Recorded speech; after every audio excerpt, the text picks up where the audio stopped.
हर एक का धर्म रहता है, हम हमका हमारा रिलीजन घर में हम पाल सकते हैं। और हमको हमारे काउंसिल दिया है कि आपको आस्तिक होने का जितना अधिकार दिया है वैसा नास्तिक होने का अधिकार दिया है। कोई बोलता मैं नास्तिक हूँ तो वो भारत में जी सकता है, वो ब्लास्फेमी नहीं हो सकती है, हाँ जी। धर्मद्रोह नहीं हो सकता है, राजद्रोह नहीं हो सकता है, वो हमें आज़ादी दी है। तो हमको क्या चाहिए कि हमको प्रोग्रेस से देखना चाहिए, आगे की देखना चाहिए, भविष्य क्या देखना चाहिए। हम तो बहुत पुराने ज़माने में जाते हैं और वो पुरानी चीज़ें ढूंढ के निकालते हैं जिसका आज कोई मतलब नहीं, कुछ का फ़ायदा नहीं है। ये नहीं होना चाहिए। इसलिए ये जो प्रोग्रेसिव राइटर मूवमेंट है ये हमेशा लोगों को सही राह दिखा, उनका दुख दर्द समझ के, उनका हमदर्द बन के, हमसफ़र बन के उनको राह दिखा रही है। मिलिए लक्ष्मीकांत देशमुख जी से, रिटायर्ड आईएएस अधिकारी, एक लेखक, विचारक।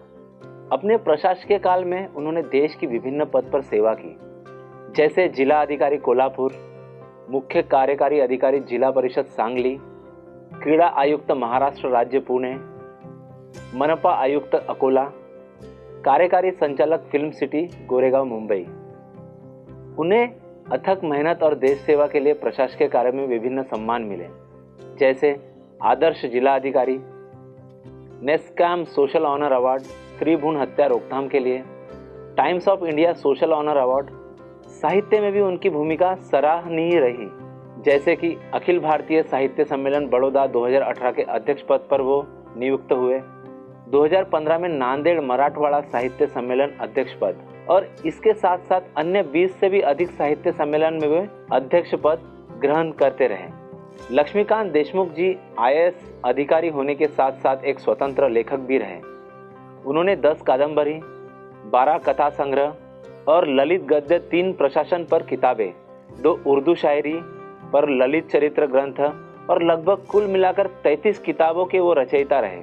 उनकी प्रसिद्ध प्रिय पुस्तकें जैसे इंकलाब विरुद्ध जिहाद, हरवलेले बालपण, पाणी पाणी, सावित्रीच्या गर्भात मारलेल्या लेकी, यंग इंडियाच्या ग्रुप सेल्फी, वेदनेचा क्रूज, गाव विकणे आहे, बखर भारतीय प्रशासनाची, गांधीवादाच्या केमिकल लोचा, अंधेर नगरी, स्त्री सूक्त, मधुबाला ते Gandhi, freedom on fire, Hindutva नव्हे भारतीयत्व।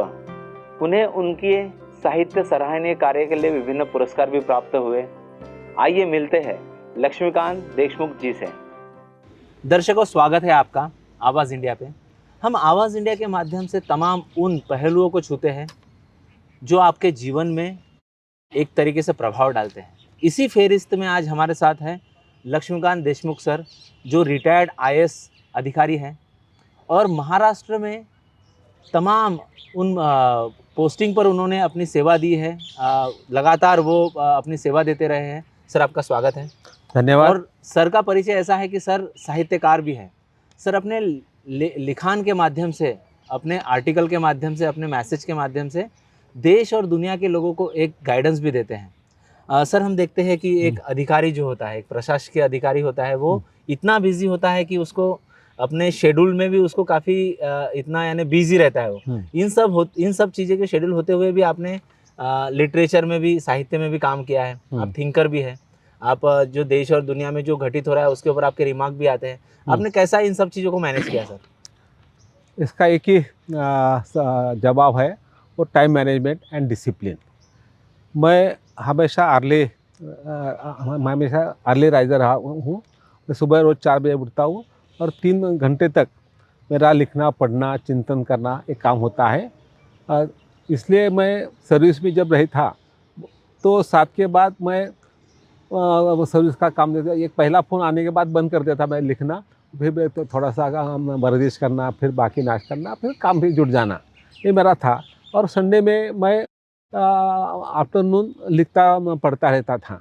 तो मैंने एक डिसीजन है कि मैं पहले से अच्छा राइटर हूँ। हाँ जी। सर्विस के पहले, और सर्विस एक 60 साल के बाद ख़त्म होती है, फिर भी मैं राइटर रहूँगा। आज राइटर हूँ मैं। आफ्टर रिटायरमेंट मेरे 8-10 किताब आ चुके हैं। अच्छा। तो मैं राइटर, फर्स्ट राइटर हूँ, लास्ट राइटर रहूँगा। बीच में मेरा लाइवलीहुड के लिए प्रशासन हम था। देखते हैं सर, जब इतिहास में हम जाते हैं तो जो राइटर होते हैं, जो लिटरेचर को बनाते हैं, हम्म, आने वाले भविष्य की जो पीढ़ियां उनको पढ़ती हैं, तो वर्तमान की स्थिति समझ में आती है। तो राइटर्स लोगों में धर्मनिरपेक्षता के ऊपर भी लिखान होता है, वो लोकतंत्र के ऊपर भी लिखते हैं, वो जनतंत्र के कल्याण के ऊपर भी लिखते हैं, जो हमारे संविधान में निहित है। इन सब चीज़ों को आज आप देखते हैं कि आप कंटिन्यू इस पे बोल रहे हैं। आपने अभी नागपुर में एक स्पीच भी डिलीवर्ड की जिसका टाइटल था लोकशाही, जनतंत्र और धर्मनिरपेक्षता। इस पे क्या आप लोगों को गाइड करेंगे सर? एज ए राइटर मेरा जो लिखने का मकसद है कि मेरे आज तक जितने मैंने नॉवेल्स लिखे हैं, शॉर्ट स्टोरी कलेक्शन मेरे आए, स्टोरीज लिखे हैं, उसका एक ब्रॉड थीम निकाला जाए तो उसमें बस उसके 3 मायने हैं। एक है वेदना। किसी भी साहित्य का जन्म दुख से, वेदना से होता है, पीड़ा से होता है, दुख से होता है, एक्सप्लॉयटेशन होता है। तो राइटर का काम करता है कि जो आम आदमी की त्रासदी है, उसके त्रासदी का जो कारण है, जो शोषण है, इकोनॉमिक एक्सप्लॉयटेशन है और दूसरे टाइप का शोषण है, वो परखना, वो सामने रखना और समाज को झकझोर करना कि ये हमारा समाज है, ये हम है, ऐसा नहीं होना चाहिए। इसलिए वेदना या दुख ये मेरे राइटिंग का फर्स्ट थीम हमेशा रहता है, दैट इज अंडरलाइन। दूसरा है विद्रोह। जब वेदना एक लिमिट के बाद बढ़ जाती है तो वो चुपचाप सहना नहीं चाहिए, थोड़ा विद्रोह करना चाहिए, थोड़ा आवाज़ उठाना चाहिए। वो मेरा दूसरा राइटिंग का मकसद है और ऐसा मैं करते आया हूँ। और तीसरा है ब्रॉडर पर्सपेक्टिव। तो उसमें ये जो चल रहा है, ये आज का जो समाज में जो बुराइयां है, मैं बोलता हूँ कि आज मैं आईना दिखाता हूँ समाज को कि तुम कितने अच्छे हो, कितने भले हो, कितने बुरे हो, कितने कुरूप हो, डार्क हो। तो दिखाने के बाद वो सोच सकता है कि हमें एक खामियां है, ये हमको बदलना चाहिए। उसको खुद को लगे पढ़ने के बाद। मैं प्रीच नहीं करता हूँ, उसमें सरमन नहीं देता हूँ, लेकिन मैं ऐसी कहानी लिखता हूँ, ऐसे सिचुएशन लाता हूँ, ऐसे कैरेक्टर आता हूँ, उसके ऐसे डाल रहते हैं कि उससे पाठक समझ जाए कि उसको वेदना का मूल क्या कारण है समझना चाहिए, विद्रोह किस कारण के है और किस दिशा में विद्रोह ले जाना चाहता है राइटर या वो पात्र, वो समाज, वो एक सेक्ट ऑफ सोसाइटी, और उससे हमको क्या भविष्य में हासिल करना सर है। आपने 3 आधार सूत्र बताए हाँ, आपके लिखान के हाँ, पीछे के, हाँ, वेदना, विद्रोह और डार्क परिवर्तन। हाँ, तो हम देखते हैं वेदना हमारे देश में वर्तमान में बढ़ गई है, हाँ, विद्रोह जितना होना चाहिए उतना नहीं हो रहा है। चाहे वो स्कॉलर्स में हो, ओरिएटर में हो, राइटर्स में हो, चित्रकार में हो, पेंटर में हो, जिन्होंने अभी तक डेमोक्रेसी के लिए अपने लिखान, अपने चित्रकारी के माध्यम से उन्होंने किया। देश को एक महाशक्ति बनाने के लिए इस पर काम किया। क्या लगता है कि ये रुक सा गया है? ऐसा कुछ लगता है आपको कि लिखान रुक गया है, लोग देख रहे हैं, लोग प्रति उत्तर नहीं दे पा रहे, क्या लगता है आपको? एक नमसी आ गई हमारे समाज में, ऐसा लगता है। लोग चुप रहने लगे हैं। जो उनको महसूस होता है, उनको लगता है कि एक्सप्रेस करके कोई फ़ायदा नहीं, और किया तो मुझ पर अननेसेसरी कुछ ब्लेम आएगा और मुझे भुगताना पड़ेगा। लोग सहमे हुए, डरे हुए हैं, क्योंकि आज की जो राज्य सत्ता है वो किसी भी बहाने आप पे कुछ केस करते मुकदमा कर सकती है। हाँ जी। और व्यक्ति स्वातंत्र को चिरोड़ना चाहती है। ये चल रहा है, पहले भी था, ऐसा नहीं है, लेकिन थोड़ा आज ज़्यादा हो रहा है।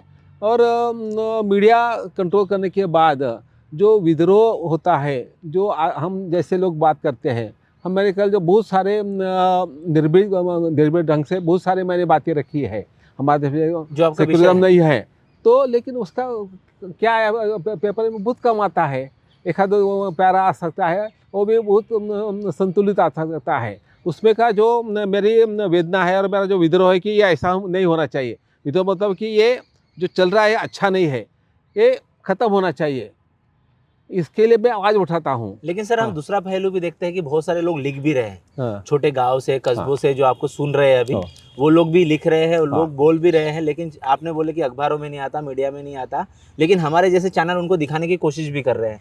क्या मैसेज देंगे कि जो लिख रहे हैं, हाँ। जो साहसी बनकर देश सेवा में निरंतर लगे हैं, इनको क्या मैसेज देंगे? ये बहुत आपने सही सवाल पूछा है। ये जो अल्टरनेट मीडिया है, सोशल मीडिया है, जिस पे आज तक अभी तक कंट्रोल नहीं आया है, लेकिन जो मेन मीडिया है, प्रिंट और इलेक्ट्रॉनिक मीडिया, उस पर बहुत सारा कंट्रोल है। लोग उसे उपहास से तंज देते हुए गोदी मीडिया कहते हैं। उसमें से ये तो नहीं आया, लेकिन ये अल्टरनेट मीडिया है, यूट्यूब चैनल जैसे चीज़ें हैं या वेब पोर्टल्स है, उसमें बहुत सारे लोग बहुत सारे बेझिझक बात कर रहे हैं, लिख रहे हैं और वो जनता का मानस बना रहे हैं। उनको आज लोग टीवी पे न्यूज़ सुनने की वजह हम यूट्यूब जाके क्या घटा है देख सकते हैं और अनकट हाँ चीज़ देखने मिलते हैं। इसलिए निश्चित तौर पे मैं कह सकता हूँ कि जो अल्टरनेट मीडिया ने जिस ढंग से जो समाज में घट रहा है, अच्छा है बुरा है, अच्छा कम है बुरा ज़्यादा है, ऐसा बोलने की आज हाँ जी, नौबत आ गई हाँ है। जी। ऐसा चीज़ माहौल है, वो अब आईना दिखा रहे हैं समाज को, समाज में क्या चल रहा है। और हमारा जो जनतंत्र है, उसके जो रखवालदार है, जो न्यायपालिका है, कार्यपालिका है, वो कैसे हम पे आम लोगों की परवाह न करते हुए कुछ चुने लोगों के हित के लिए विकास के काम कर रही है। जो हम सपना था कि ये समाज शोषण मुक्त हो, आर्थिक शोषण कम हो और डिस्पैरिटी नहीं बढ़े, लेकिन वो सब हो रहा है। नई एक बात होता है कि जो नरेगा स्कीम थी, मनरेगा स्कीम, वो डिमांड ड्रिवन थी और एक टाइटल था, हक था। एखादा साल में 10 करोड़ लोग काम जॉब मांग सकते थे, उनको हाँ जी, देना हाँ बंद जी, करता। हाँ जी। और ये नया जो कानून है जी राम जी का, कि हम आपको एक लिमिटेड अमाउंट देंगे, उसमें से आप करो। फिर वो डिमांड तुम्हारी 1 करोड़ लोग जॉब की है तो आप 50 से 50 लाख बैठने वाले, तो उतना करो, बाद में हम नहीं देखेंगे, तुमको करना है तो तुम करो राज्यों को। और राज्यों का जो को पूरा फ्री, पूरा केंद्र का पैसा भरते थे वेजेस के लिए, 100% देते थे। तो आज उन्होंने 60-40 कर दिया है। पहले राज्य जीएसटी की तहत उनकी आमदनी कम हो रही है, उनका पैसा जो सेंटर से आ रहा था बकाया, वो बढ़ते जा रहा है। और स्टेट के पास कोई दूसरा चारा नहीं है अपना उत्पन्न बढ़ाने का, अपना रेवेन्यू बढ़ाने का।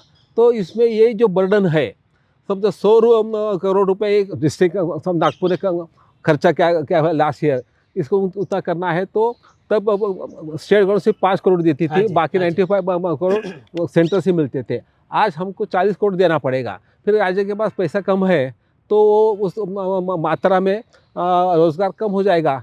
सो ये एम्प्लॉयमेंट गारंटी है, अब गारंटी नहीं रही है, बस जुमला रह गया है। हाँ जी, हम देखते हैं कि सर आपने जो अखिल भारतीय साहित्य सम्मेलन बड़ौदा में 2018 में हुआ, उसमें आपने अध्यक्ष पद लिया था। हाँ हाँ। और उस वक्त का आपका जो भाषण है वो काफ़ी महाराष्ट्र में और देश भर में चर्चा का भी विषय हुआ था। उसमें आपका जो टाइटल था मराठी में है जो कि राजा तुझे चुकला आहेस तू सुधरला पाहिजे। यस। ये क्या इसके पीछे हेतु था ऐसा स्टेटमेंट देने तो के लिए? मैंने ये 2018 में मैं अखिल भारतीय मराठी साहित्य सम्मेलन का अध्यक्ष रहा हूँ और अध्यक्षीय भाषण की परंपरा रहती है और बड़ा लिखित 50-60 पेज का था, उसमें से मैं चुनिंदा हिस्सा हम वहाँ पेश करते हैं 1 घंटे के अंदर।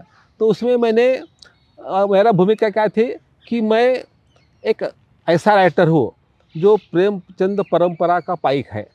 हमारे भारत की जो एक लेखन परंपरा है, उसमें कले के लिए आर्ट फॉर आर्ट सेक है और जीवन के लिए कला इस्तेमाल करना।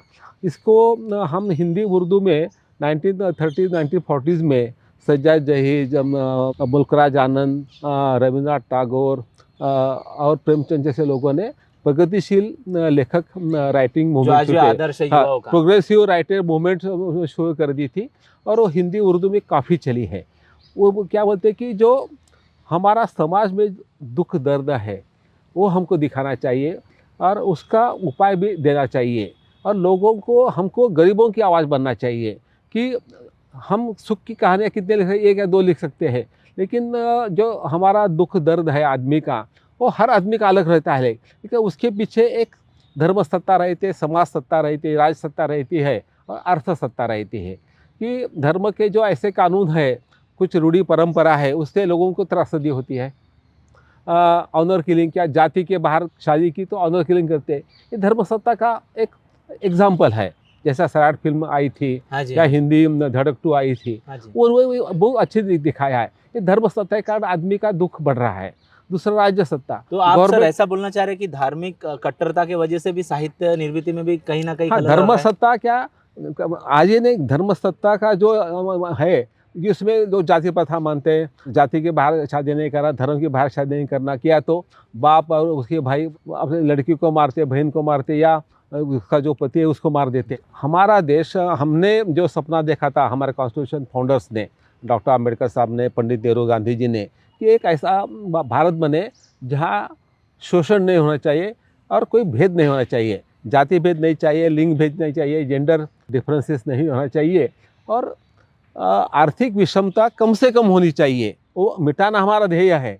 तो ये रोड़ा है। जब मैं कहता हूँ कि धर्म सत्ता है तो इसका मतलब धर्म परंपरा है जो उसका लोग आज भी पालन करते हैं, तो वो एक कारण है। दूसरा है राज्य सत्ता, गवर्नमेंट ऑफ स्टेट हो या वो सेंटर हो, ऐसे बहुत सारे कानून बना रही है जो लोगों की त्रासदी बढ़ गई है।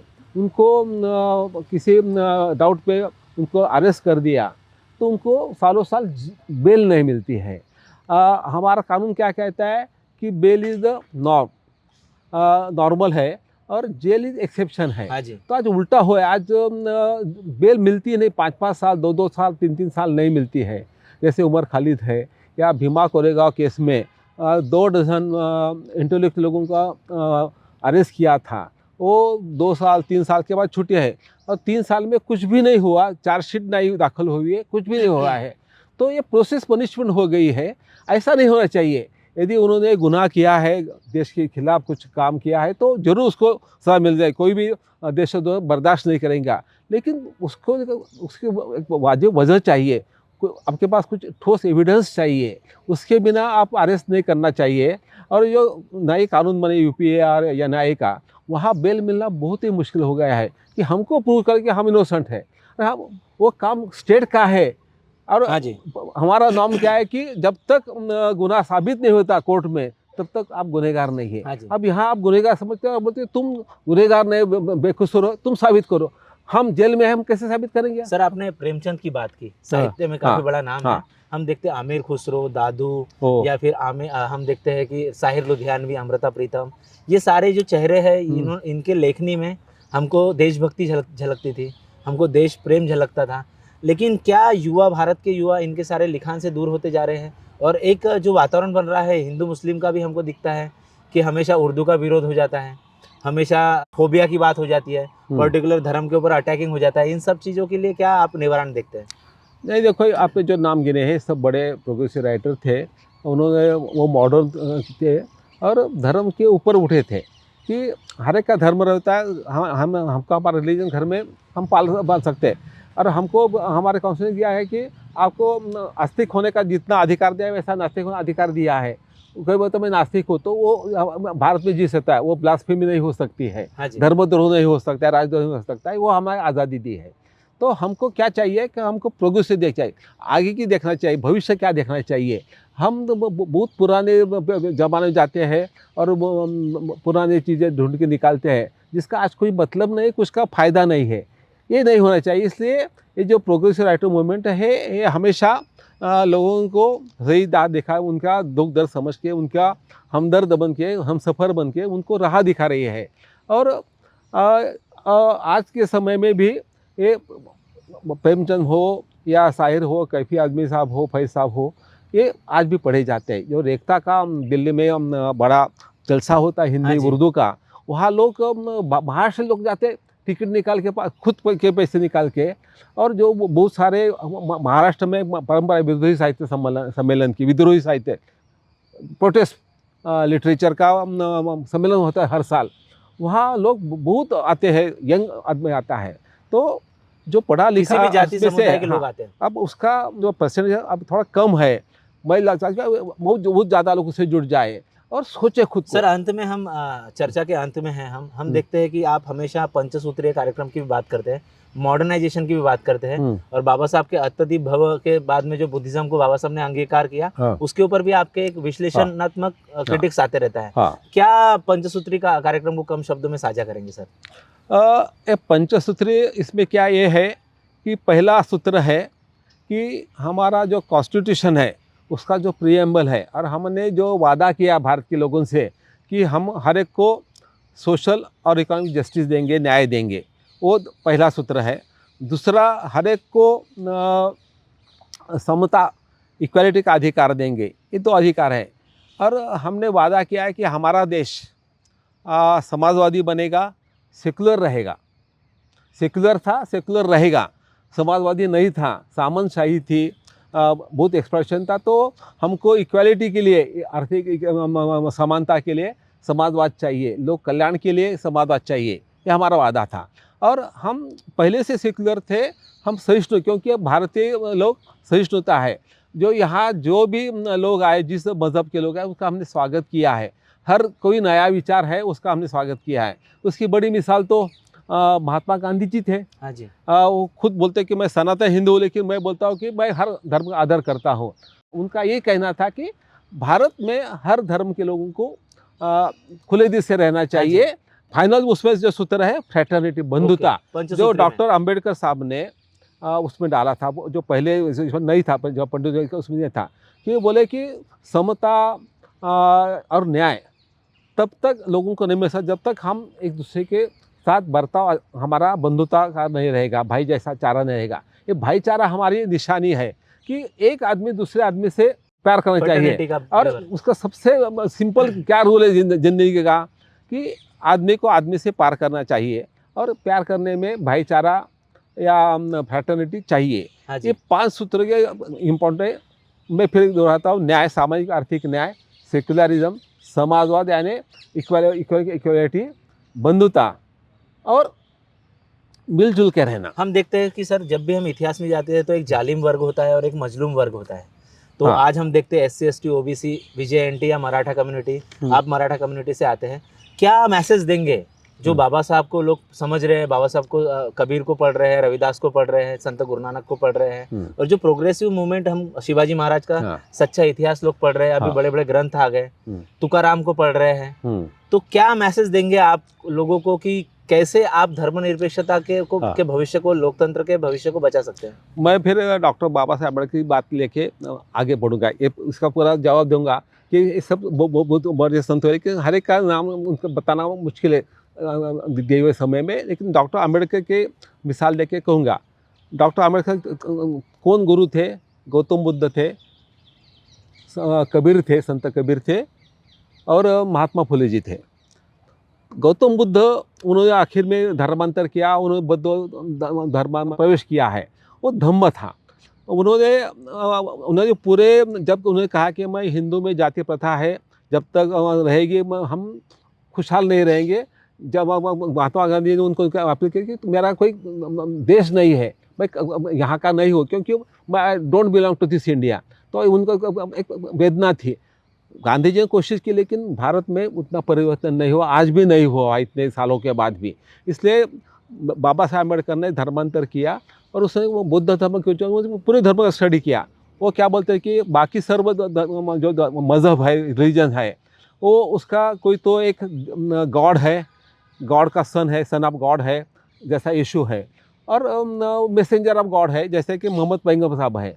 और इन्होंने अल्लाह की, गॉड की या देवादिदेव की, रामकृष्ण की संदेश दिया है। वो संदेश वेद में है, कुरान में है, बाइबल में है। ये हमारे गॉड ने दिया है, तो ये अंतिम, उसमें परिवर्तन नहीं होना चाहिए।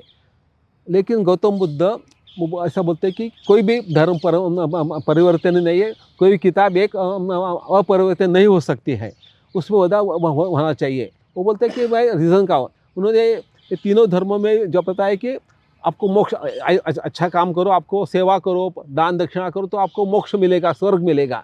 किसने स्वर्ग देखा है? गौतम बुद्ध ने स्वर्ग की कल्पना करी है, पुनर्जन्म नकारा है, पिछला जन्म उनको नकार दिया है। वो बोलते हैं कि मैं आपका मोक्षदाता नहीं हूँ, मैं आपका मार्गदाता हूँ, मैं आपको राह दिखाऊंगा। यदि आपको अच्छा लगा, आप खुद से पूछो, सवाल करो, यदि लगा कि मैं ठीक बता तो उसमें फॉलो करो, नहीं तो तुम खुद का रास्ता ढूंढो। उसका मतलब है अत्यधिक भव। तो ये उन्हें क्या है कि आदमी का, हर आदमी इस सफर, उसको दुख होता है, वेदना होती है, लेकिन उसका कारण सामाजिक है।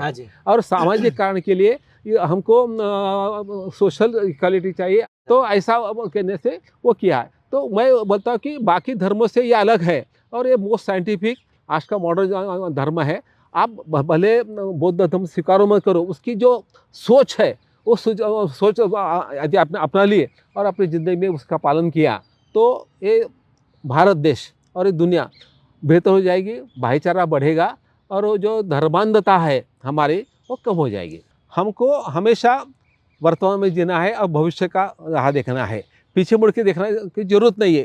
थोड़ा देखो क्या हुआ, इसलिए मैं बताऊँ कि हमारा मोटो क्या होना चाहिए। कभी प्रदीप ने लिखा था, छोड़ो कल की बातें, कल की बात पुराने, नए दौर में लिखेंगे मिलकर नई कहानी। ये हमारा आज का मोटो होना चाहिए।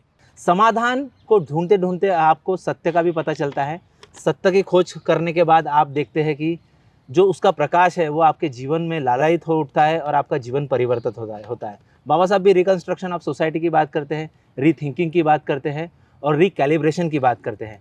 इसी फहरिस्त में हमारे साथ थे लक्ष्मीकांत देशमुख सर, जो हमसे राब्ता कर रहे थे, हमसे बातचीत कर रहे थे। आप जुड़े रहिए आवाज़ टीवी से, प्रोग्राम और भी जारी रहेगा।